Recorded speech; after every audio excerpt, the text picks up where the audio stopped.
Hello, I'm Chris, this is Gross Models, and welcome to issue 17 of Marvel's Iron Man from Fanhome. This is the build of the 1/3 scale or thereabouts. They don't actually class a scale, they just say the height. But it works out to be almost exactly 1/3 scale, as you can tell by the head that's sitting over there watching, keeping an eye on the build as it goes along. So, on with the magazine. This week, this day, this video, we're talking about continuing the arm. We're doing the left forearm. So we've got some parts, a couple of plastic parts, and another nice, meaty, shiny metal part. A couple of bags of screws as well. Let's have a look. Black and white, the coming of War Machine. War Machine's obviously the silvery suit, not gold, ridden by somebody else. Ridden? Driven?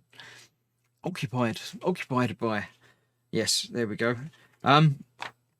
Yep, lots of things about War Machine. Obviously took over the magazine for a while, took over the comic for a while. Yep, all good. Right, so the left forearm, part one. We have the left forearm, indeed, the forearm plate, the forearm top, and some IP and DM screws. Now the IP are the ones that go into plastic, hence the P. Then M goes into metal, hence the M. It's almost like they've worked it out and planned things that way. Now, this one is a slightly more complicated build. There are two stages to the assembly. I know everything else up to now, or in the last couple of weeks, have been one stage at a time. This one has two stages. The first one, we are pushing the forearm plate on there. Not terribly difficult. There's one little plug down there. Oh, and two other ones on the outside, so you've got to get it the right way around. That sits in there and locates in place just like that. And then the forearm top goes on the top, funnily enough. Now, I don't know if they intended to do things differently, but there is obviously some detail that they've put in here. So I don't know if they intended for this to be liftable or removable at some point, but it isn't. We're using the IP screw to hold that in place. There's two in the bag. One of them is spare. One of them is for the use of now. I should put the spare out of the way and add it to the stash. So we have one screw, obviously one screw hole. You can figure out the rest of it for yourself. This is not a supporting piece of any way. It's just a decorative cover piece. So you don't need to have it very, very tight. Just so it doesn't move is lovely. And again, I'm very, very happy with the way they've done this. The metal and plastic parts complement each other just right. They're not quite the same, but it doesn't look like they're trying to be the same either. They do have a different shine, a slightly different colour to them. But being an armour panel, and obviously having the gold next to it as well, it's going to be different. So I'm not unhappy with that. So that is that finished there. And then we are putting them both together, basically, obviously with the DM screws.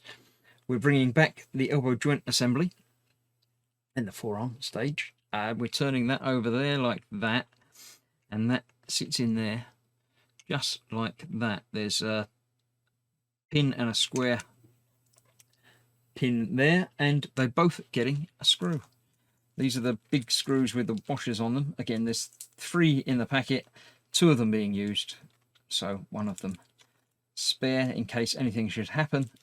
You lose it, you drop it, the screw breaks, lots of things can happen, but they always supply you with a spare just to be sure. So I'm going to put one in to hold it all in place, and then put the other one in, and then go back and tighten them both up. Because you don't want to tighten one up and then find it's not quite lining up right. So that's them both in. Just go back and tighten them down. That's that. And as it says in the next issue, the forearm and elbow will be finished. Now the next issue is the last one of this month's delivery. So this month has been spent getting the arm together, which is fine. You've got to build parts. That's what part work's all about. You do a bit at a time. So that's that. That is that way up in the final picture. Just like that. I'm happy with that. It's already got some weight to it, and it's only like 1/4 of an arm, so I'm more than happy with that. The exploded view of what I've just done back together, and the parts of what we're doing, all good.